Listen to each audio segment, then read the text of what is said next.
జీవము కలిగిన దేవునితో సంబంధము కలిగి ఉన్నదే నిజమైన బ్రతుకు జీవితం. దేవునికి స్తోత్రం. సృష్టికర్త అయిన దేవునితో సహసంబంధం లేకుండా, పుట్టించిన దేవునితో సరైనటువంటి ఐక్యత లేకుండా, సమాధానం లేకుండా జీవించే జీవితము అది జీవితము కాదు. అది జీవితము కాదు. సృష్టికర్త అయిన దేవునికి మనల్ని సమీపముగా తీసుకుని వచ్చేది, నిజమైన నెమ్మదిని, సమాధానాన్ని, నిరీక్షణను మనలో పుట్టించి మనల్ని భూమి మీద నిబ్బరంగా నివసించున్నట్లుగా మనల్ని నిలబెట్టేది దేవుని వాక్యం. దేవునికి స్తోత్రం. గనుక దేవుని వాక్యము విషయంలో మనం చాలా శ్రద్ధ కలిగిన వారముగా, ఆసక్తి కలిగిన వారముగా ఉండాలి అని ప్రభు పేరిట ప్రేమతో మీకు తెలియజేస్తున్నా. అతి ఆసక్తి ప్రభు ప్రతి ఒక్కరికి దయచేయుగాక. ఆమేన్. హల్లెలూయా. వాక్యమును యాకోబుకు తెలియజేసిన వాడని, వాక్యమును యాకోబుకు తెలియజేసిన వాడని, వేదనము నీరాదునా చేసి ఉండాలి, వేదనము నీరాదునా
ప్రభునందు ప్రియ దేవుని బిడ్డలారా, దేవుడు తన మహాకృపని బట్టి మన ఆయుష్కాలాన్ని పొడిగిస్తున్నాడు. మన జీవితం పట్ల దేవుని ఉద్దేశాన్ని, ఆయన సంకల్పాన్ని, ఆయన ప్రణాళికని మనమందరము తెలుసుకునే విషయంలో ఆసక్తి చూపుదుముగాక. హల్లెలూయా. మనల్ని సృష్టించిన వాని యొక్క ఉద్దేశము మన పట్ల చాలా ఉన్నతంగా ఉంది బిడ్డలారా, చాలా గొప్పగా ఉన్నదని దేవుని లేఖనాలను ఎదిగిన వారిగా నేను మీకు గుర్తు చేస్తూ ఉన్నాను. దేవునికి స్తోత్రం. మన జీవితాన్ని మనం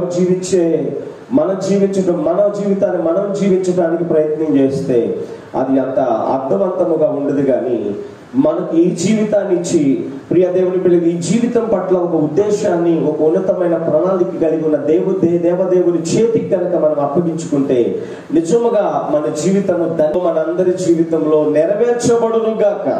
హల్లెలూయా. ఆయన మనల్ని నడిపించుటకు ఆయనకి మనం అధికారం ఇచ్చుదుముగాక. హల్లెలూయా. మంచిది ప్రియ దేవుని బిడ్డలారా, దేవుని మహాకృపను బట్టి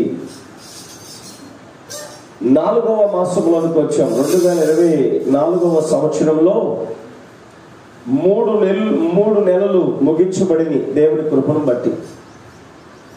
ఇప్పుడు 4వ మాసంలోనికి, ఏప్రిల్ మాసంలోనికి వచ్చాం. మా చిన్నప్పుడు ఏప్రిల్ నెలలోకి రాగానే మొదటి రోజున చాలా మందిని ఎన్ని కాలంలో ఏదో అవన్నీ ఎడిపోయినాయో. దేవునికి స్తోత్ర.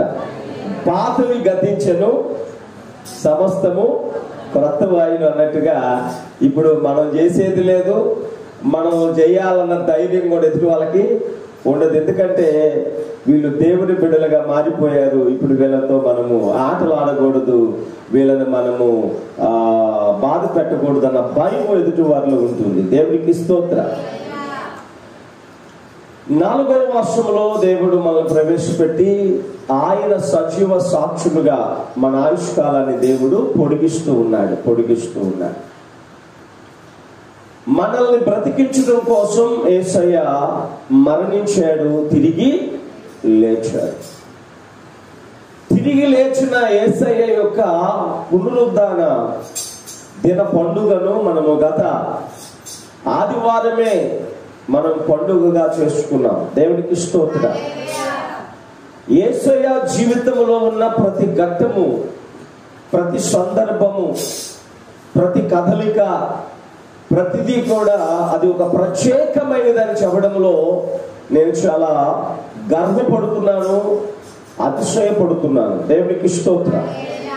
యేసు క్రీస్తు ప్రభువు వారిలో ఉన్న ప్రత్యేకతలు ప్రియ దేవుని బిడ్డలారా ఇంకెక్కడ కూడా మనకి కనబడు. ఆయన ఒక ప్రత్యేకమైన వాడు. అందుకనే ఆయనని మనము ఎవరితోనూ పోల్చలేము, ఎవరితోనూ ఆయన్ని సమానునిగా చేయలేము. ఎందుకంటే ఆయనకి సాటి అయిన వారు ఈ లోకంలో ఎవరున్నారు? ఉన్నారా ఎవరైనా? ఎవరూ లేరు. ఆయనకి సాటి అయిన వారు, ఆయనతో సమానముగా చూడగలిగిన వారు ఇంకెవరూ లేరు.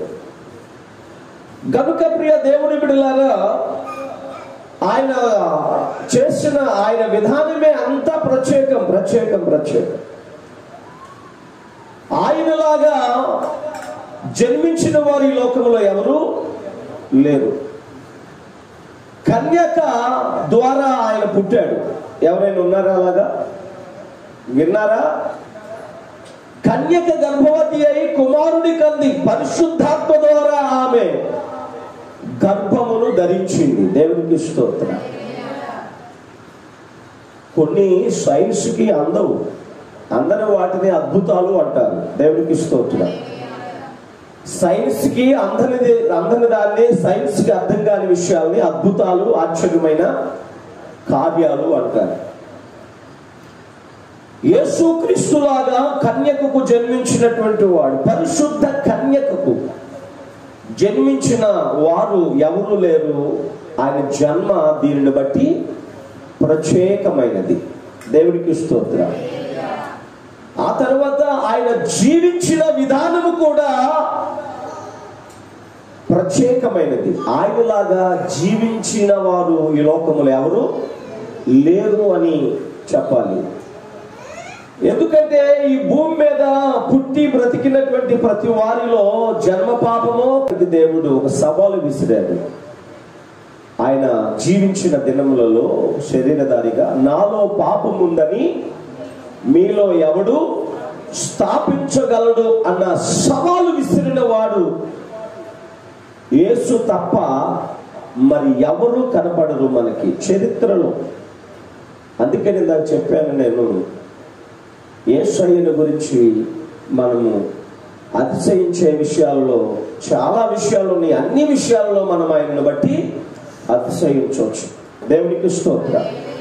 ఆయనలాగా ప్రపంచానికి సవాలు విసిరిన వాడు, నాలో పాపం ఉందని మీలో ఎవడు రుజువు చేయగలడు అని అంటే ఎవడి వల్ల కాల. నేటికి కూడా వెతకడానికి ఆ రోజునే కాదు, యేసయ్యలో లోపాలు తప్పులు వెతకాలని, యేసయ్యలో లోపాలు వెతకాలని పరిసయ్యులు కొంతమంది, సద్దుకయ్యులు కొంతమంది, ధర్మశాస్త్ర ఉపదేశకులు చాలా మంది వెతికారు.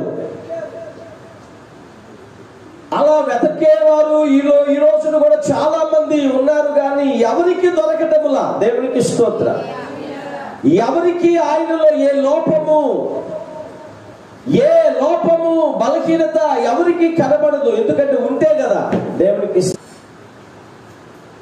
ఆయనలాగా మరణించిన వాడు కూడా, పాపి కొరకు మరణించిన వాడు కూడా. మరణించడం అంటే చాలా మంది చచ్చిపోతున్నారు. ఆనాటి ఈ శిలువ శిక్ష యేసునే కాదు, అందరినీ వేశారు. మరణం అంటే ఆ మరణం కాదు, పాపి కొరకు మరణించిన వాడు ఇంకెవరు లేదు. ఆయన లాంటి మరణము ఎవరికి లేదు.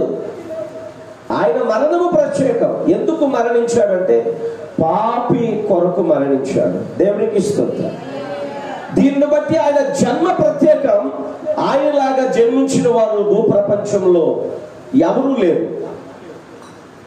కన్యకకు జన్మించిన వాడు ఎవరు లేరు. యేసు ప్రభు వారు అన్నారు, బాప్తిస్మిచ్చు యోహానును చూసి, స్త్రీలు కనిన వారిలో యోహాను కంటే దాన్ని స్త్రీ అంటారు.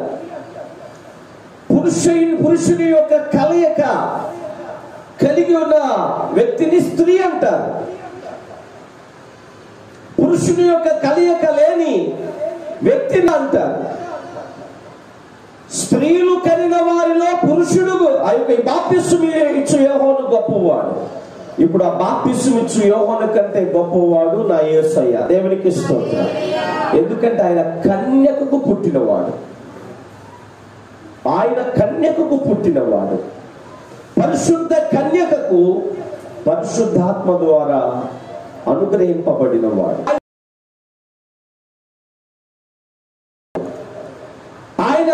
ఆయన మరణము ప్రత్యేకం. ఆయనలాగా పాపి కొరకు మరణించి తన ప్రాణాన్ని పెట్టినవాడు మరి ఎవరు లేరు. అంతేకాకుండా లాగా తిరిగి లేచిన వాడు కూడా ఉన్నారా? ఎవరైనా? ఎవరూ లేరు. సమాధిని జయించి తిరిగి లేచిన వాడు, సమాధిని ఖాళీ చేసిన వాడు, మరణపు ముళ్ళును విరిచిన వాడు, మృత్యుంజయుడై తిరిగి సజీవుడిగా లేచిన వాడు కూడా ఆయనే. దేవునికి స్తోత్రం. యేసు ప్రభువారు తిరిగి లేచిన తర్వాత ఇప్పుడు మనము క్రీస్తు శకము 1వ శతాబ్దంలోనికి వద్దాం. టైం మిషన్ లో నుండి మనము కొంచెం గతంలోకి వెళ్ళిపోదాం ఇప్పుడు ఒకసారి. దేవునికి స్తోత్రం. యేసు ప్రభువారు శరీరధారిగా జీవించిన దినములలో 33.5 సంవత్సరాలు శరీరధారిగా జీవించి ఆయన మరణించి 3వ దినాన తిరిగి లేచాడు. దేవునికి స్తోత్రం. ఆ ఈస్టర్ రోజున, గుడ్ ఫ్రైడే రోజున దేవుడు అద్భుతమైన సందేశాన్ని మనకిచ్చాడు. ఆ గుడ్ ఫ్రైడే రోజున మనం విన్నాం, యేసు ప్రభు వారిని ఎవరు చంపలేదు అని. ఇంకొక మాటలో చెప్పాలంటే ఆయన్ని ఎవరు చంపలేరు అని. ఆ స్టేట్మెంట్ ఆయనే ఇచ్చాడు. ఆ వాక్యాన్ని నేను ఆ రోజు ముఖ్యమైనదిగా మూలవాక్యంగా చూపించి దేవుడు అనేకమైన విషయాలు మనకు నేర్పిస్తూ వచ్చాడు. యోహాను సువార్త 10వ అధ్యాయము 17 తనకు తానుగా ప్రాణం పెట్టాడు సిలువలో. నేను దానిని మరలా తీసుకున్నటకు, నేను దాన్ని మరలా తీసుకున్నటకు నేనే నా ప్రాణమును పెట్టుచున్నాను. ఇందువలనని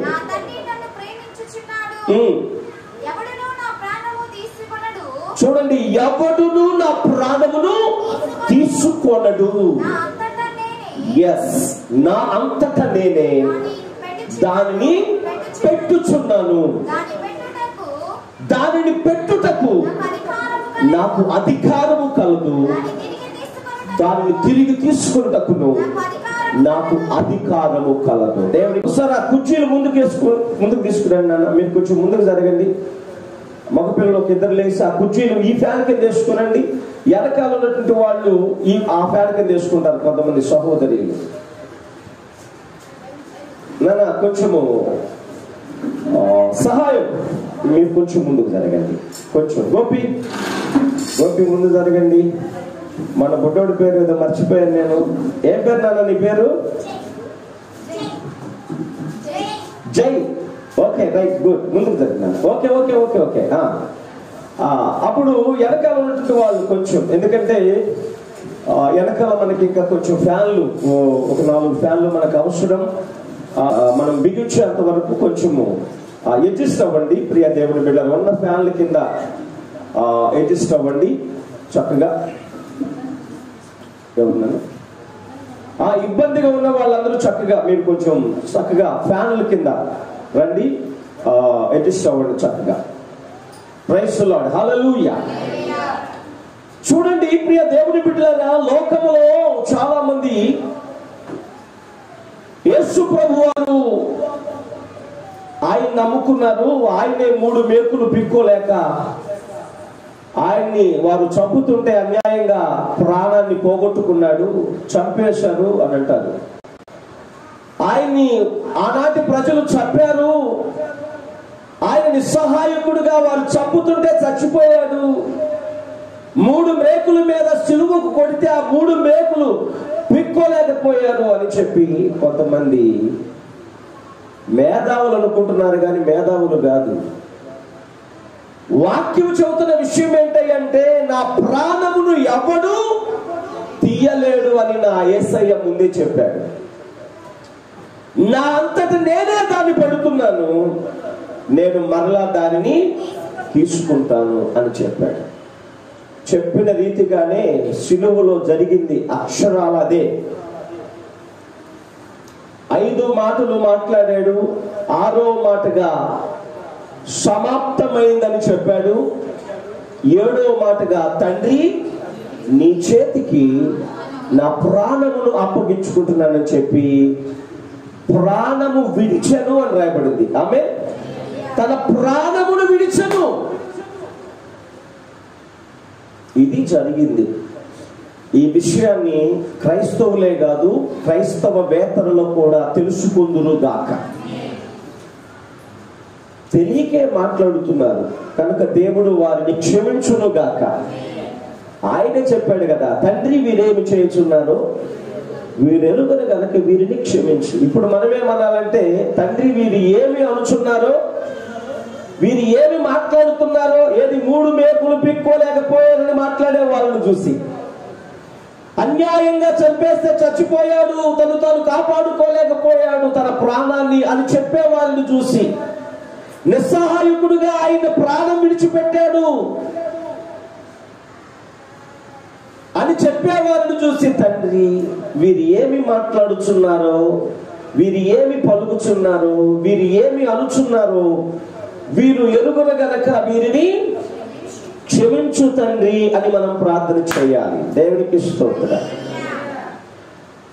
సరే, ఆ విషయాన్ని మనం అలాగా అక్కడితో ఆపి, యేసు ప్రభువారు 3వ దినాన తిరిగి లేచాడు చెప్పినట్టుగానే. తిరిగి లేచిన తరువాత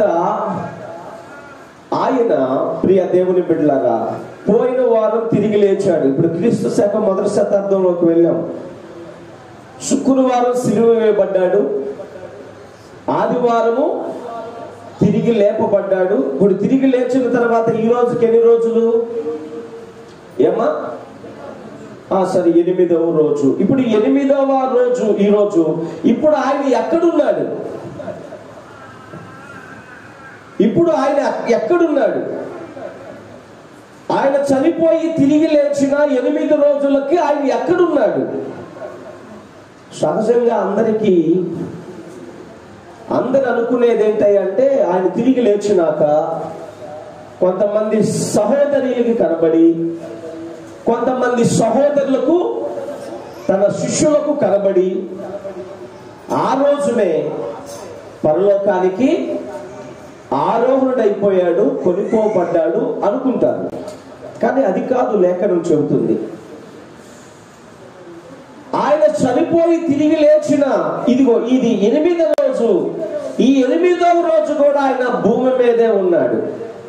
8వ రోజే కాదు, 10 రోజులు కాదు, 20 రోజులు కాదు, నెల మీద 10 రోజులు ఎగస్ట్రా 40 రోజులు ఆయన భూమి మీదే ఉన్నాడు అని వాక్యము సాక్ష్యం ఇస్తుంది. దేవునికి స్తోత్రం. ఆ వాక్యాన్ని ఇప్పుడు నేను మీ దృష్టికి తీసుకుని వస్తున్నాను. చూడండి, అపోస్తలుల కార్యములు 1వ అధ్యాయంలోనికి వద్దాం. అపోస్తలుల కార్యములు 1వ అధ్యాయంలోనికి అందరూ తీయండి. అందరూ తీసి 1వ అధ్యాయంలోనికి రండి. 1వ అధ్యాయంలోనికి వచ్చిన తర్వాత 3వ వచనాన్ని చదవండి. ఆయన శ్రమపడిన తరువాత 40 దినముల వరకు వారికి అగపడుచు దేవుని రాజ్య విషయములను గూర్చి బోధించుచు అనేక ప్రమాణములను చూపి వారికి తను తాను సజీవునిగా కనపరుచుకొనెను. దేవునికి స్తుతి చెబుదామా. ఇప్పుడు యేసు ప్రభు వారు తిరిగి లేచిన తర్వాత భూమి మీద ఎన్ని రోజులు ఉన్నాడు అన్న విషయాన్ని ఇక్కడ దేవుడు తెలియజేస్తున్నాడు. ఇప్పుడు చదివిన లేఖనాన్ని బట్టి యేసు ప్రభు వారు తిరిగి లేచిన తర్వాత పరలోకానికి ఆరోహణుడు కాక ముందు ఈ భూమి మీద ఎన్ని రోజులు ఉన్నాడంట? అందరూ చెప్పండి. 40 రోజులు ఉన్నాడు. ఈ 40 రోజులు ఆయన చేసిన పని ఏంటి? ఆయన సజీవుడిగా తిరిగి లేచాడన్న విషయాన్ని ఆయన అనేకులకు కనబరుచుకుంటూ పరలోక రాజ్య విషయాలను గూర్చి బోధించుచు అనేక ప్రమాణములను చూపి, అంటే అక్కడ కింద ఫుట్ నోట్లో ఏం రాయబడి ఉంది? రుజువులను చూపి తను తాను సజీవునిగా వారికి కనబరుచుకున్నాడు. ఇప్పుడు యేసు ప్రభు వారు పోయిన ఆదివారం తిరిగి లేస్తే ఈ రోజు కూడా ఆయన ఏమై ఉన్నాడు? ఇంకా భూమి మీదే ఉన్నాడు. 40వ రోజున ఆయన పరలోకానికి వెళ్ళాడు. ఆయన వెళ్ళిన తర్వాత 10 రోజులకి పెంతెకోస్తు పండుగ వచ్చింది. పెంతెకోస్తు పండుగ అంటే 50వ రోజు అని అర్థం. ఏ రోజు అది? 50వ రోజు. పెంతెకోస్తు దినానికి పస్కా పండుగకు మధ్యలో 50 రోజుల నిడివి ఉంది. ఎన్ని రోజుల నిడివి? 50 రోజుల నిడివి. యేసు ప్రభు వారు పస్కా పండుగ రోజున ఆయన పస్కా బలి పశువుగా ఆయన తన ప్రాణమును పెట్టాడు.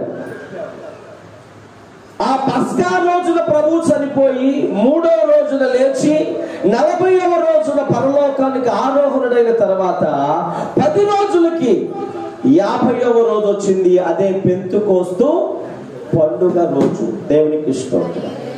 ఆ రోజున పరిశుద్ధాత్మ దేవుడు ఈ భూమి మీదకి దిగి వచ్చాడు. దేవునికి స్తోత్రం. మొట్టమొదటిగా 120 మంది పరిశుద్ధాత్మ అభిషేకాన్ని లేకపోతే బాప్తిస్వాన్ని తీసుకున్నారు. దేవునికి స్తోత్రం. ఇది అవసరము, ఇది మీరు తీసుకోవాలి, ఇది మీరు పొందుకునే వరకు యెరూషలేమును విడిచి వెళ్ళబాకండని ప్రభువు ఆరోహణుడై వెళుతూ శిష్యులకు ఆజ్ఞాపించాడు. ఆ మాటలను మనము ఈ అపోస్తలుల కార్యములు 1వ అధ్యాయం 5వ వచనములో చూస్తాము. చూడండి, అపోస్తలుల కార్యములు 1వ అధ్యాయం 5వ వచనం. యోహాను నీళ్లతో బాప్తిసమిచ్చును గాని కొద్ది దినములలోగా మీరు పరిశుద్ధాత్మలో బాప్తిస్మము పొందెదరనెను. దేవునికి స్తోత్రం. అనగా పరిశుద్ధాత్మలో బాప్తిస్మం అంటే పరిశుద్ధాత్మతో మీరు బాప్తిస్మం తీసుకుంటారని చెప్పాడు. దాని కొరకే మీరు కనిపెట్టండి అన్నప్పుడు వారు 120 మంది మేడగదిలో ప్రియ దేవుని బిడ్డల చేరి 120 మంది ప్రార్థన చేస్తుంటే, ఆసక్తి కలిగి ఏక మనసు కలిగి ప్రార్థన చేస్తుంటే వారందరి మీదకి పరిశుద్ధం దిగి వచ్చాడు అగ్ని జ్వాలలుగా. దేవునికి స్తోత్రం. అగ్ని జ్వాలలుగా ఎప్పుడైతే వారి మీదకి పరిశుద్ధాత్మ దేవుడు దిగి వచ్చాడో వారిలో ఉన్న బలహీనతలన్నీ కూడా తొలగిపోయినాయి. దేవునికి స్తోత్రం. ఏమేం బలహీనతలు ఉన్నాయి పాస్టర్ గారు వారిలో అంటే, యేసయ్యను పట్టుకోగానే పిరికి వారే ఏం చేశారు? అప్పుడు దాకా పారిపోయారు.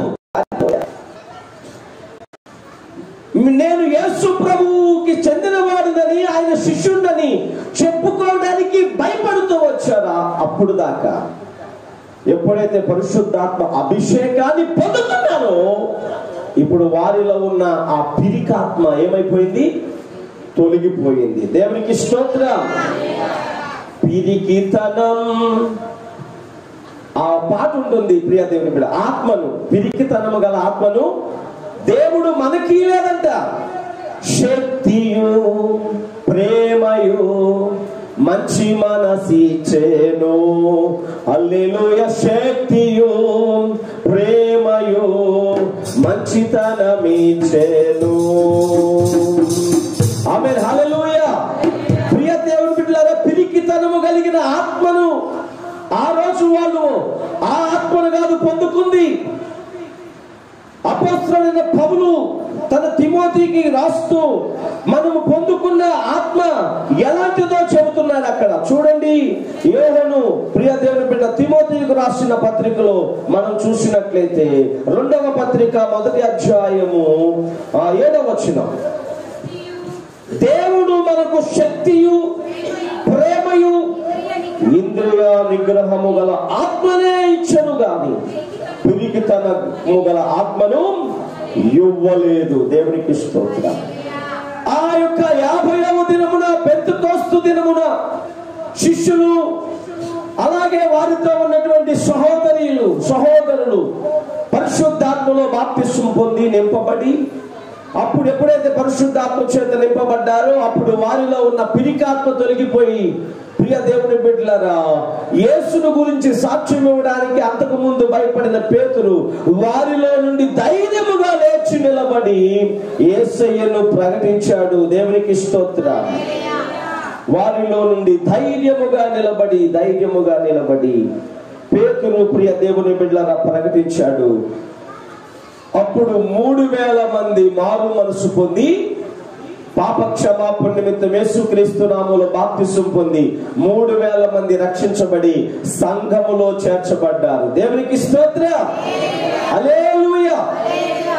ప్రభునందు ప్రియ దేవుని బిడ్డలారా, ప్రభువైన యేసుక్రీస్తు వారు 3వ దినాన తిరిగి లేచి 40 రోజులు ఆయన తన శిష్యులకు తన్ను తాను కనపరుచుకున్నాడంట. ఎలాగో కనపరుచుకున్నాడు? సజీవుడుగా కనపరుచుకున్నాడు. ఎందుకు కనపరుచుకున్నాడు అంటే ఆయన సజీవుడు అని, ఆయన జీవము కలిగిన వాడు అని, ఆయనే పరలోకమునకు మార్గము, సత్యము, జీవమునని మీరు సర్వలోకమునకు వెళ్ళి ఏం చేయాలి? ప్రకటించాలి అన్నాడు. దేవునికి స్తోత్రం. ఈ విషయాన్ని మార్కు సువార్త 16:15 మనం చూస్తున్నాం. యేసు ప్రభు వారు 40 రోజులు తిరిగి లేచిన తర్వాత ఆయన తిరిగి లేచాడా అని తన వాళ్ళే నమ్మకపోతే, తన వాళ్ళే ఆ యొక్క తోమలాగా సందేహిస్తూ ఉంటే, అట్టి వారిలో దాదాపుగా 500 మందికి పైగా ఆయన 40 రోజుల్లో తను తాను కనపరుచుకున్నాడంట సజీవుడుగా. దేవునికి స్తోత్రం. తను తాను సజీవుడుగా కనపరుచుకొని ఆయన పరలోకానికి ఆరోహణ వెళుతూ ఆయన ఇచ్చిన ఆజ్ఞ ఏంటంటే మార్కు సువార్త 16:15 వచనాలు చదువుదామా? 15వ వచనం, మీరు సర్వలోకమునకు వెళ్ళి సర్వ సృష్టికి సువార్తను ప్రకటించుడి. నమ్మి బాప్తిస్మము పొందిన వాడు రక్షింపబడును, నమ్మని వానికి శిక్ష విధింపబడును. దేవునికి స్తుతులు చెప్పండి. యేసు ప్రభు వారు తిరిగి లేచి వెళ్ళేటప్పుడు తను తాను సజీవునిగా కనపరుచుకున్న విషయాన్ని, ఆయన సజీవుడని, రక్షకుడు అని, విమోచకుడు అని, ఆయనే పరలోకానికి మార్గమై ఉన్నాడు అని, నా ద్వారా తప్ప ఎవరు తండ్రి యొద్దకు రాలేరు అని ఆయన గట్టిగా చెప్పాడు. దేవునికి స్తోత్రం. యోహాను 14:6 ఏమి రాయబడింది? నేనే మార్గమును నేనే సత్యమును, నేనే జీవమును, నా ద్వారానే తప్ప ఎవడును తండ్రి యొద్దకు రాడు రాడు రాడు రాడు రాడు. కనుక ఈ విషయాన్ని సర్వలోకానికి వెళ్ళి ఏం చేయమన్నాడు? ఏం చేయమన్నాడు? ప్రకటించండి అన్నాడు. ఇక్కడే వచ్చింది తిప్పలే. ఇప్పుడు మన యేసయ్య సర్వ సృష్టికి వెళ్ళి వాక్యాన్ని ప్రకటించమని మనకు ఆజ్ఞాపిస్తే ఆ ఆజ్ఞ మేర మనం వెళ్ళి సువార్తను ప్రకటిస్తూ ఉంటే చాలా మంది అనుకుంటున్నారు ఇది మత ప్రచారం అని, మత మార్పుడులు అని. ఎవరికి ఇష్టం వచ్చినట్టుగా, ఎవరి ఇష్టం వచ్చినట్టుగా వాళ్ళు నోరు పడేసుకుంటూ ఉన్నారు. విషయం ఏంటంటే, వారికున్న లాజిక్ ఏంటంటే, ముఖ్యమైనటువంటి విశ్వాసాల్లో ఉన్న వారు మిగతా వాళ్ళు కొంతమంది ఉన్నారు కదా, వాళ్ళు ఈ సభ పెట్టరు, వాళ్ళు ఈ పెద్ద పెద్ద మీటింగ్స్ పెట్టరు, వారికి నచ్చినట్టు చేసుకుంటారు. బాగా పండుగలు చేసుకు వారి విశ్వాసాన్ని ప్రదర్శించుకుంటూ పండుగల ద్వారా ఎవరికి నచ్చినటువంటి మార్గంలో వాళ్ళు నడుస్తూ ఉన్నారు. వారి దేవత దేవుళ్లను ఆరాధించుకుంటున్నారు. వాళ్ళు అలా వెళ్ళిపోతున్నారు, పండుగలు చేసుకుంటూ ఇలా చేసుకుంటూ. కానీ ఎవరు ఈ క్రైస్తవుల్లాగా పెద్ద పెద్ద మీటింగ్స్ పెట్టరు? ఏంటంటే ఆ మీటింగ్స్ ఏంటంటే జనం గోరంట్ల మీటింగ్స్ ఏంటి? ఆ లక్షల మందిని సమకూర్చడం ఏంటి? ఆ తండ్రి సన్నిధి మీటింగ్ అంటే ఆ లక్షల మందిని సమకూర్చడం ఏంటి? ఆ సతీష్ కుమార్ ఏంటి, ఆ జయపాల్ గారు ఏంటి, వాళ్ళేంటి, వీళ్ళేంటి, ప్రవీణ్ గారు, ఇలా వీళ్ళు మత ప్రచారం చేస్తున్నారు, పెద్ద పెద్ద సభలు పెడుతున్నారు. మిగతా వాళ్ళందరూ మౌనంగా ఉంటే వీళ్ళు ఏంటంటే ఇది కాదా, మత ప్రచారం కాదా అని అంటున్నారు. నేనంటాను వాక్యాన్ని బట్టి వాళ్ళు నడుస్తున్న మార్గంలో ఎవరు కూడా మమ్మల్ని గురించి ప్రకటించండి, మమ్మల్ని గురించి ప్రచారం చేయండి, మా మార్గాల గురించి అని చెప్పి ఎవరు చెప్పలా. కానీ మనమే ఎందుకు ఈ పని చేస్తున్నామంటే, మన కొరకు ప్రాణం పెట్టి తిరిగి లేచిన దేవుడు అన్నాడు, మీరు సర్వలోకానికి వెళ్ళి సర్వ సృష్టికి సువార్తను ప్రకటించండి. ఏం చేస్తున్నామండి మేము? ఏం చేస్తున్నాం? సువార్త ప్రకటిస్తున్నామా, చెడ్డ వార్త ప్రకటిస్తున్నామా? చెడ్డయని బాగానే చేస్తున్నారు, చేయకూడనివి బాగానే చేస్తున్నారు, తెలిసి తెలిసి చేస్తున్నారు. తెలుసా మీకు?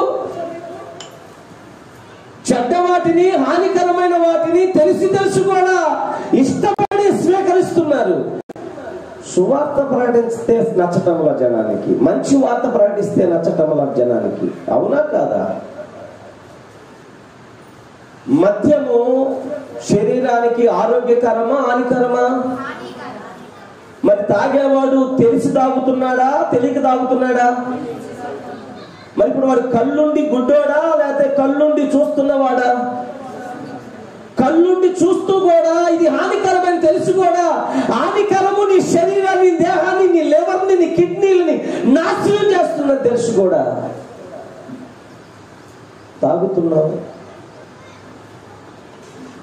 పొగ తాగడము దేహానికి హానికరమా, ఆరోగ్యకరమా? అది ఆ పెట్టి మీద రాస్తుందా లేదా? మరి నువ్వు తెలిసి తాగుతున్నావా, తెలియక తాగుతున్నావా? అది మంచా చెడా? పాను పరాకులు, కైనీలు, గుటకాల మీద క్యాన్సర్ గడ్డలున్న బొమ్మలేసి పెడితే నువ్వు తింటున్నావు, తెలిసి తింటున్నావా, తెలియక తింటున్నావా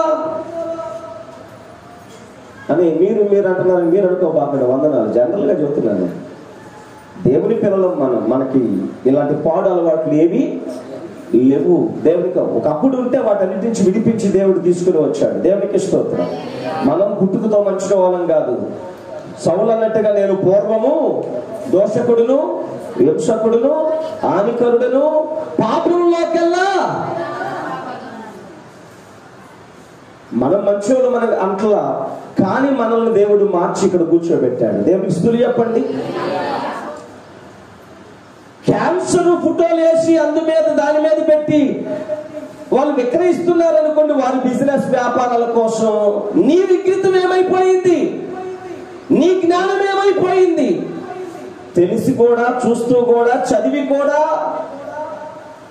తింటున్నావే, అది మంచిగా చెడా? తెలిసి శరీరాలని, జీవితాలని నాశనం చేసి, పాడు చేసి, కుటుంబాలని అర్ధంతరంగా ప్రియ దేవుని బిడ్డలారా విడిచిపెట్టిపోయేటువంటి ఆ మరణకరమైన ప్రాణాత్మకమైనవి తింటున్నావు, తాగుతున్నావు. నాశనానికి ప్రియ దేవుని బిడ్డలు జోగుతున్నా కూడా ఇప్పుడు నేను ప్రకటిస్తున్న సువార్త, క్రైస్తవుడు ప్రకటిస్తున్నది ఏంటి? సువార్త, చెడ్డ వార్త? సువార్త. పోనీ మాకై మేము ఎన్నుకున్నట్టే మనకే మనము ప్రియ దేవుని బిడ్డ ఈ యొక్క పని చేస్తున్నామా, లేకపోతే మన విమోచించిన దేవుడు చేయమంటే చేస్తున్నామా? వాక్యములో రాయబడింది, మాకు మనుషుల మెప్పు కంటే దేవుని మెప్పే మాకు కావాలంటాడు. దేవునికి స్తుతి చెప్పండి. పౌలు అంటాడు, నేను మనుషుల మెప్పు పొందుకోరేవాడిని కాదు, నేను దేవుని మెప్పు పొందగోరేవాడిని. నా దేవుడు నా కొరకు ప్రాణం పెట్టి ఇటు గొప్ప రక్షణ దేవుడు నాకు ఇచ్చాడు. ఆ రక్షణ పొందుకున్న నేను మరి ఈ మార్గము ద్వారా తప్ప, మరి ఈ నామమున తప్ప మరి ఏ నామమున రక్షణ పొందే అవకాశము లేదని నేను నమ్మినటువంటి శాస్త్రము, గ్రంథము సాక్ష్యం ఇస్తుంటే, నేను చిన్నప్పుడు చేసిన ప్రమాణం, స్కూల్లో చేసిన ప్రార్థన, ప్రతిజ్ఞ నాకు గుర్తొచ్చింది. భారతదేశము నా మాతృభూమి, భారతీయులందరూ నా సహోదరులు, నేను నా దేశమును ఎంతో ప్రేమిస్తున్నాను. కనుక నేను పొందుకున్న రక్షణ, నేను పొందుకున్న జీవం, నేను పొందుకున్నటువంటి, నేను నడుస్తున్న ఈ సన్మార్గంలో నన్ను మార్చింది, నా కుటుంబాన్ని మార్చింది, నన్ను మార్చి మనిషిగా నిలబెట్టి నన్ను సమాజంలో ఒక మంచి వ్యక్తిగా నిలబెట్టినటువంటి ఈ మార్గం, నరకము నుండి తప్పించి నిత్య రాజ్యానికి వచ్చిన నిరీక్షణ నాకు కలిగించిన ఈ మార్గం గురించి నేను ప్రేమిస్తున్న నా దేశానికి, నా భారతీయులందరికీ ప్రకటించాలని. ఎందుకంటే ఒకప్పుడు ప్రమాణం చేశా కదా, నేను నా దేశమును ఎంతో ప్రేమిస్తున్నాను. వారు తెలియక, రక్షణ మార్గము తెలియక వారు తవుళ్ళాడుతూ ఉన్నారు. అటు వారికి నేను ప్రకటిస్తున్నాను, సువార్తను ప్రకటిస్తున్నాను, మంచి వార్తను ప్రకటిస్తున్నాను. కానీ ఈ లోకానికి మంచి వార్త గిట్టదు, మంచి చేసే వాళ్ళు గిట్టరు, మంచి మాట్లాడే వారు గిట్టరు. మంచి మాట్లాడితే వాడికి అవసరమైతే చంపను కూడా చంపుతారు. బాప్తిస్మం ఇచ్చే యోహాను తల నరికింది దేనికి? ఒక మంచి మాట చెప్పాడు. నువ్వు 10 మందికి న్యాయము తీర్చగలిగిన ఒక ఉన్నతమైన సింహాసనములో అనేకులకి మాదిరికరముగా ఉండవలసిన రాజా, నువ్వు మాదిరికరముగా ఉండవలసిన నీవు ఇదిగో నువ్వు ఇలాంటి అక్రమ మార్గములో ఉన్నావయ్యా అని యోహాను హెచ్చరించినందుకే కదా తన తల తీయించింది. మంచి వారిని బ్రతకనివ్వదు ఈ లోకం. అది కూడా వాక్యమే చెప్పింది, లోకము తన వారిని స్నేహించును అని. ఆయన తిరిగి లేచి పరలోకమునకు ఆరోహణ వెళ్ళకుండా 40 రోజులు ఇంకా భూమి మీదే ఉండి తను తాను సజీవునిగా కనబరుచుకుంటూ దేవుని రాజ్య సువార్తను గురించి వారికి బోధిస్తూ, రుజువులతో వారికి చూపిస్తూ అని రాయబడింది కదా అక్కడ. ఇదంతా 40 రోజులు ఇక్కడే ఉండి ఎందుకు చేశాడు అంటే, మీరు వెళ్ళి ధైర్యంగా ఈ మార్గాన్ని గురించి ప్రకటించండి. అపోస్తుల కార్యములకు వారు చేస్తుంది అదే. ఇక అక్కడి నుంచి వాళ్ళు 3వ అధ్యాయంలో ప్రారంభించారు. 2వ అధ్యాయంలో పరిశుద్ధాత్మ అభిషేకాన్ని పొందుకొని, ఇక 3వ అధ్యాయంలో పెద్ద ప్రసంగం జరిగింది. ప్రియ దేవుని బిడ్డలు 3000 మంది రక్షించబడ్డారు. 4వ అధ్యాయంలోకి వచ్చే వారికే ఇక చూడండి, వాళ్ళు 4:12 చదవండి ఏమని ప్రకటిస్తున్నారు. 4:12 అపోస్తుల కార్యం. మరి ఎవరి వలన రక్షణ కలుగదు, ఈ నామముననే మనము రక్షణ పొందవలను గాని ఆకాశము క్రింద మనుషులలో ఇవ్వబడిన మరి ఏ నామమున రక్షణ పొందలేము అని. మరి ఎలా ప్రకటించకుండా ఉంటాం? ఈ నామమున తప్ప మరి ఏ నామమున మనము రక్షణ పొందే అవకాశము లేదు అని నాకు తెలిసినప్పుడు ఆ మార్గాన్ని నేను రక్షించబడిన తర్వాత ఈ రక్షణ ఆనందాన్ని పొందుకున్న నేను నా దేశాన్ని ప్రేమిస్తున్న వాడినిగా ఉంటే నిజముగా ఈ రక్షణ మార్గాన్ని నేను ప్రకటించకుండా ఎలా ఉంటాను? పైగా బైబుల్ ఇచ్చినటువంటి ఆజ్ఞే కాదు, నాకు నా రాజ్యాంగంలో కూడా నాకు హక్కు ఉంది కదా. ఆర్టికల్ 25, 26, 27, 28లో ప్రియ దేవుని బిడ్డలారా, ఎవరికి నచ్చిన మతాన్ని వారు స్వీకరించవచ్చు, దాని గురించి ప్రకటించుకోవచ్చు అని చెప్పి ప్రియ దేవుని బిడ్డలారా, రాజ్యాంగం కూడా, ఇండియా గవర్నమెంట్, ఇండియా చట్టం, ప్రియ దేవుని బిడ్డలారా, ఆ లాలో కూడా, చట్టంలో కూడా ఆ స్వేచ్ఛ, ఆ స్వాతంత్ర్యాన్ని దేవుడు నాకు ఇచ్చినప్పుడు ఇంకేంటి ప్రాబ్లం, సమస్య ఏంటి? పైగా నేను చేసేది మంచి పని అయి ఉన్నప్పుడు ఇంకేంటి అభ్యంతరం? ప్రియ దేవుని బిడ్డలారా, కానీ ఈ లోకములో ప్రియ దేవుని బిడ్డలారా, ఈ లోక దేవత ఏం చేస్తుందంట? మనుషులకు గురుడితనాన్ని కలిగిస్తా ఉంది. కానీ మనము మాత్రం ప్రియ దేవుని బిడ్డలారా, ఆయన 3వ రోజున తిరిగి లేచి 40 రోజులు భూమి మీద ఇంకా సజీవుడిగా ఉండి ఆయన దేవుని రాజ్యముల గురించి బోధించుచు రుజువులతో వారికి చూపిస్తూ తను తాను సజీవునిగా తను తాను కనపరుచుకోవడానికి గల కారణం ఏంటంటే ఆ విషయాన్ని ఆ శిష్యులు గుర్తించారు.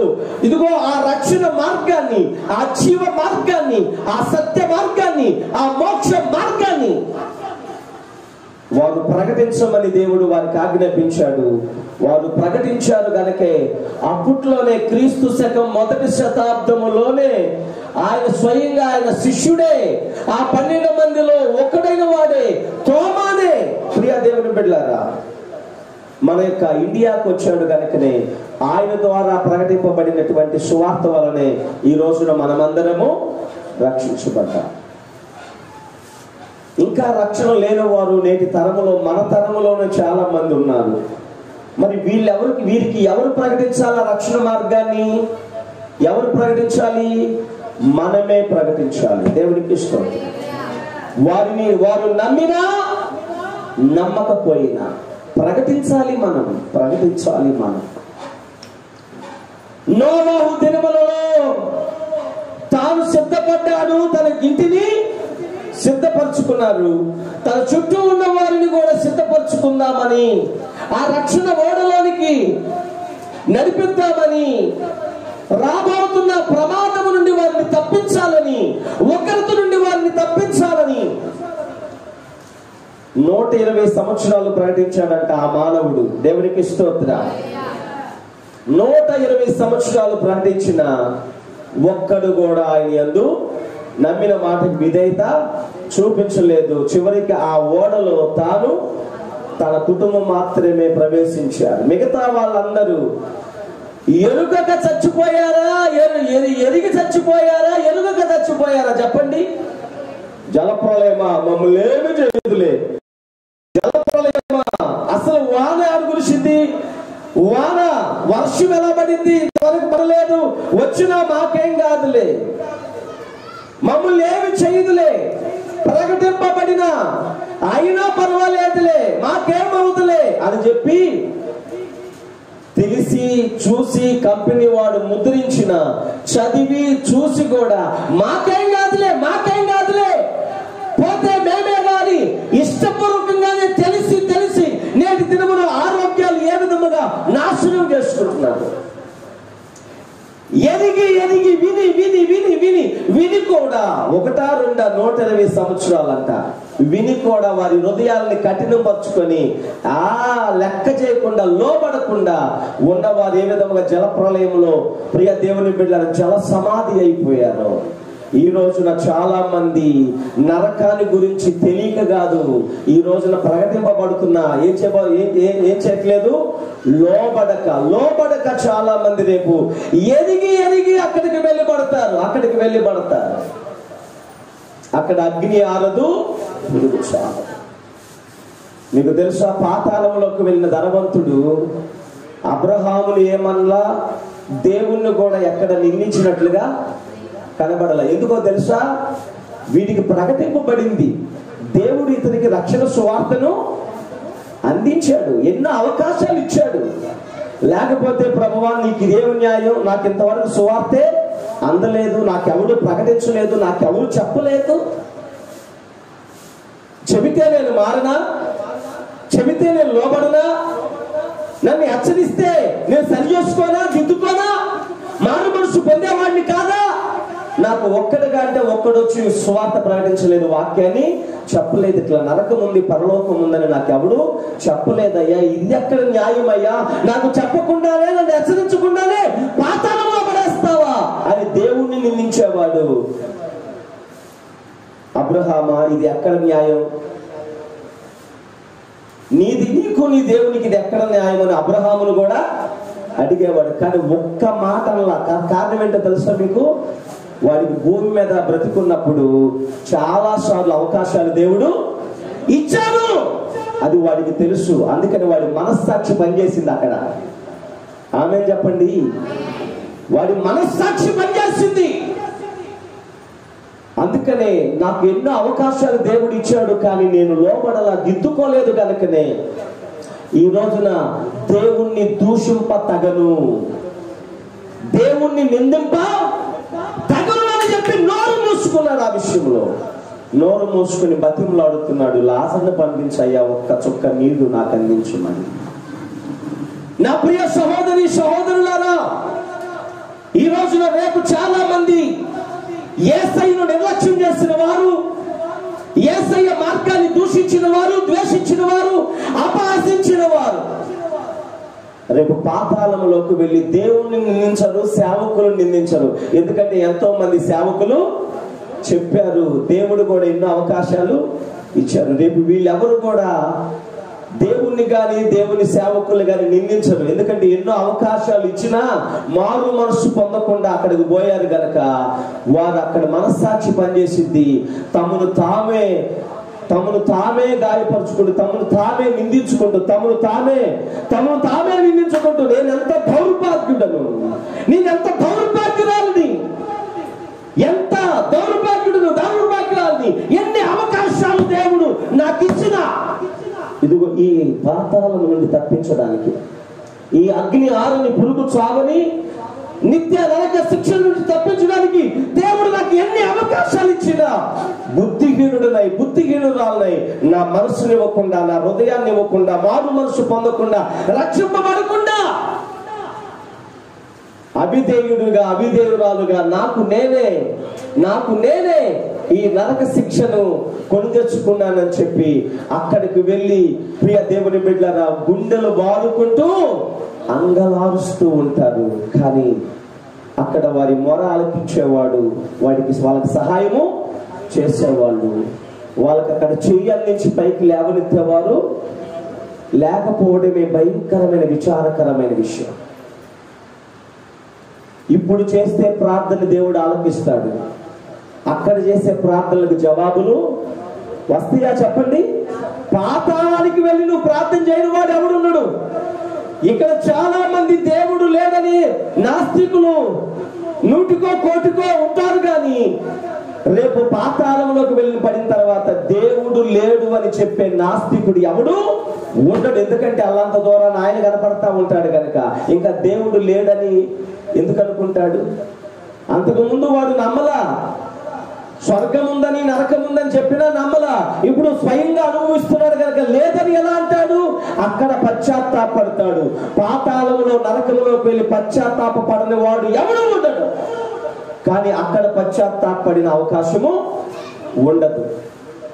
అక్కడ చేసిన ప్రార్థనకి ఎప్పటికీ జవాబు రాదు. ఇదిగో ఆ ధనవంతుడు ఇప్పుడు కూడా బతిమలాడుకుంటున్నాడు, తండ్రివైన అబ్రహామా మొర ఆలకించేవాడు లేడు. అందుకనే వాక్యం సెలవిస్తుంది, నేడు అనే సమయం ఉండగానే, నేడే రక్షణ దినము, ఇదే మిక్కిలి అనుకూల సమయం. ప్రియ దేవుని వల్ల ఈ రక్షణ మార్గమును నీకు ప్రకటించడానికి సృష్టికర్త అయిన దేవుని చేత ఆజ్ఞాపించబడి, ఇది కష్టమైన, ఇది బాధకరమైనదైనా, ఇందులో ఎన్నో శ్రమలు ఎదురవుతున్నా, నిందలు ఎదురవుతున్నా, ఆయన సేవకులము ఇవన్నీ భరించి ఎందుకు సువార్తను ప్రకటిస్తున్నామో తెలుసా? పొంచి ఉన్న ఉగ్రత చాలా ప్రమాదకరమైనది కనుక దాన్ని తప్పించుకొని నిత్య రాజ్యములో ఉండాలనే ఆశే బిడ్డ. సహోదరి సహోదరుడా, రెండవ ఆశ మాకు లేదు. ఆత్మల భారమే గాని ఆస్తుల భారం లేదు. అదే గనక ఉంటే ప్రియ దేవుని బిడ్డలారా, మీ ముందు నిలబడిన నేను ఇలా ఉండేవాడిని కాదు. ఇదే భారం. సేవ అంటే అంత తేలిక కాదు. ఎన్ని నిందలు, ఎన్ని అవమానాలు, ఎన్ని హేళనలు, ఎన్ని అపహాస్యాలు, ఎన్ని బాధలు, ఎన్ని కష్టాలు.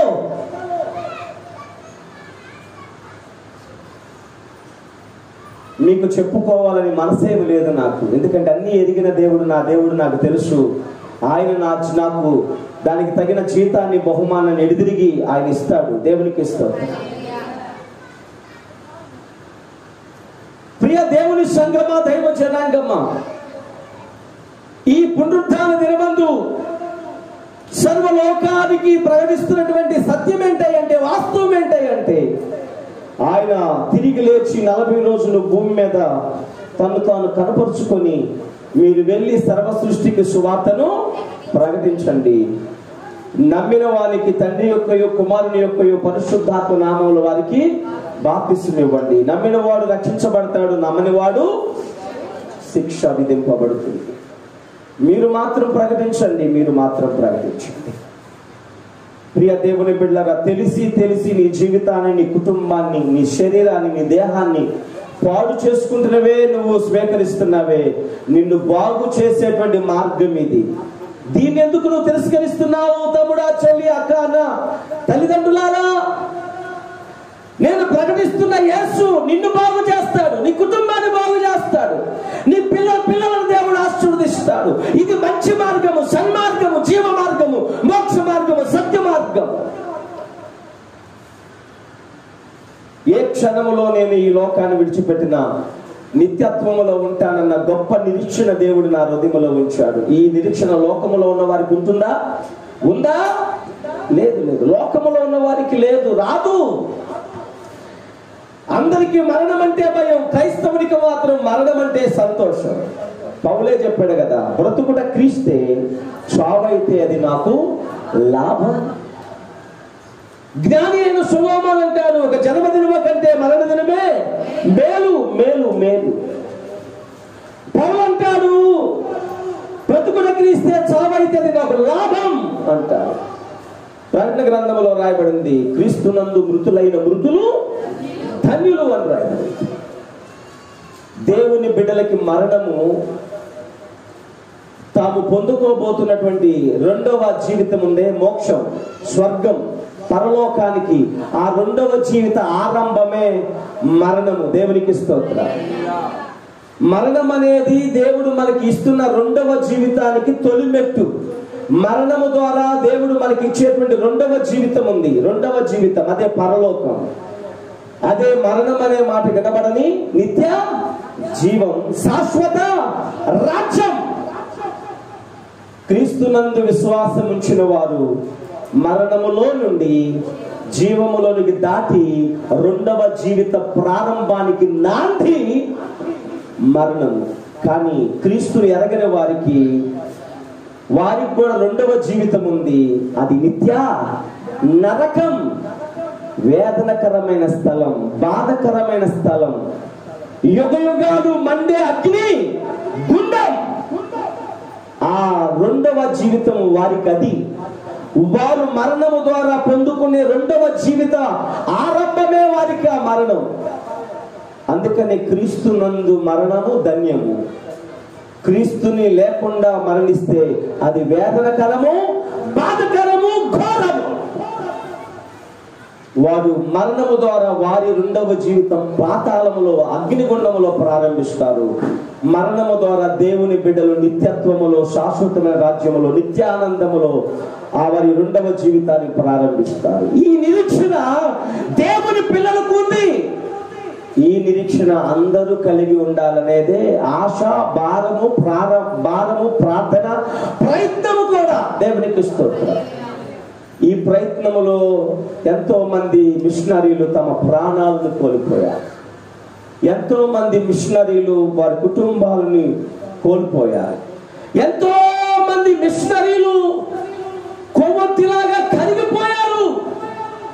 ఎంతో మంది మిషనరీల యొక్క బలిదానమే ఈ రోజున నీవు నేను పొందుకున్న రక్షణ ఆనందము. దేవునికి స్తోత్రం.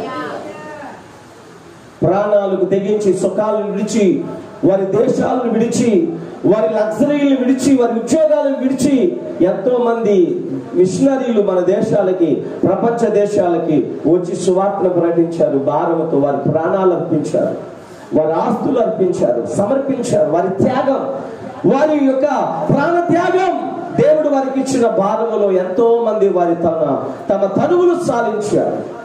నేటికి కూడా ఎంతో మంది దేవుని బిడ్డలు, ప్రియ దేవుని బిడ్డలు తమ ప్రాణాలను కోల్పోతున్నారు. అయినా వారు భయపడడం లేదు. అయినా ప్రియ దేవుని బిడ్డరా, వారు భయపడి వెనక్కి తగ్గడం లేదు. కారణం ఏంటంటే ఈ లోక జీవితం మనకి శాశ్వతమైంది కాదు, మరణము తర్వాత జీవితం అసలైనదని చెప్పి ప్రియ దేవుని బిడ్డరా, దేవుడిచ్చే మహిమ ఎదుట ఇవేవి కూడా ఎన్న తగినవి కావని ఎంచుకుంటున్నారు. యేసయ్య నీ కృప సాలంచగానే నా శ్రమలు శ్రమలుగా అనిపించలేదే.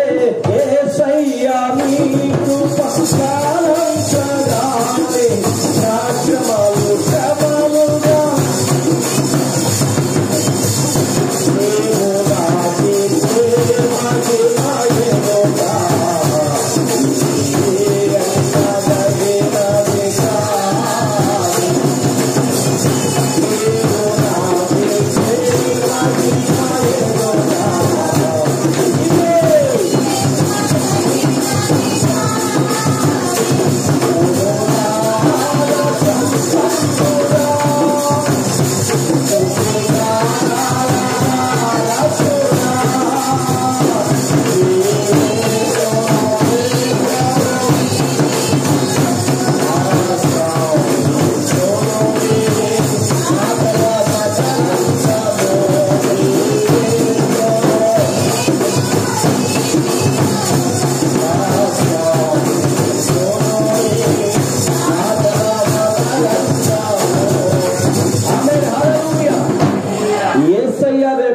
బహుమానం ఎదుట ఇప్పటి కాలపు శ్రమలు ఏవి కూడా ఎన్నదగినవి కావని చెప్పి ఎంచి ప్రియ దేవుని బిడ్డలారా, ప్రతి తరములోనూ దేవుని కొరకు బహు రోషముగా నిలబడేటువంటి సేవకులు, మిషనరీలు తమ ప్రాణాలను కూడా అర్పించడానికి వెనుకాడేటువంటి బిడ్డలు ప్రతి తరములోను ప్రభు కోసం రోషముగా నిలబడుతున్నారు. కనుకనే తరములలో దేవుని సువార్త ప్రియ దేవుని బిడ్డలారా ధన్యులవుతున్నారు. దేవునికి స్తోత్రం. చివరిగా నా ప్రియ సహోదరుల, ఇంత వాక్యాన్ని విన్న తర్వాత ఇంకా రక్షించబడిన వారు మీలో ఎవరైనా నీ జీవితాన్ని ప్రభువుకు సమర్పించుకో. దేవునికి అప్పగించండి. మారు మనస్సు పొందని వారు మారు మనస్సు పొందండి. పాప క్షమాపణ నిమిత్తం యేసుక్రీస్తు నామములో బాప్తిసం తీసుకునండి. అప్పుడు నువ్వు రక్షించబడతావు, నీ కుటుంబం రక్షించబడుతుంది, దీవెనకరముగా మార్చబడతారు. ప్రియ దేవుని బిడ్డలారా, రక్షించబడిన వారు మీ రక్షణ జీవితాన్ని, సాక్ష్యాన్ని చివరి శ్వాస వరకు జాగ్రత్తగా కొనసాగించండి. పరుగెత్తువాడు బహుమానమును పొందునట్లుగా ఏం చేయాలంట? పరుగెత్తాలి. దేవునికి ఇష్టం. బహుమానము పొందుకునేటట్లుగా, బహుమానమును అందుకునేటట్లుగా రక్షించబడిన బిడ్డలారా, దేవుడు మీకు ఇచ్చిన రక్షణ సాక్ష్యాన్ని కాపాడుకొని విశ్వాసమునకు కత్తియు దాన్ని కొనసాగించే యేసు వైపే చూస్తూ మీ ముందుంచబడిన పందిపు రంగంలో ఓపికతో పరిగెత్తడానికి శక్తిస్తాడు. ఆయనే మిమ్మల్ని బలపరుస్తాడు, ఆయనే మిమ్మల్ని లేవనెత్తుతాడు, ఆయనే మిమ్మల్ని నడిపిస్తాడు, గెలిపిస్తాడు. ప్రార్థన చేసుకున్న తల వంచు, ప్రార్థన చేసుకున్నా అందరు తల వంచండి, ప్రార్థన చేసుకున్నాం. హల్లెలూయా హల్లెలూయా హల్లెలూయా హల్లెలూయా. ప్రియ దేవుని బిడ్డలారా, సర్వలోకం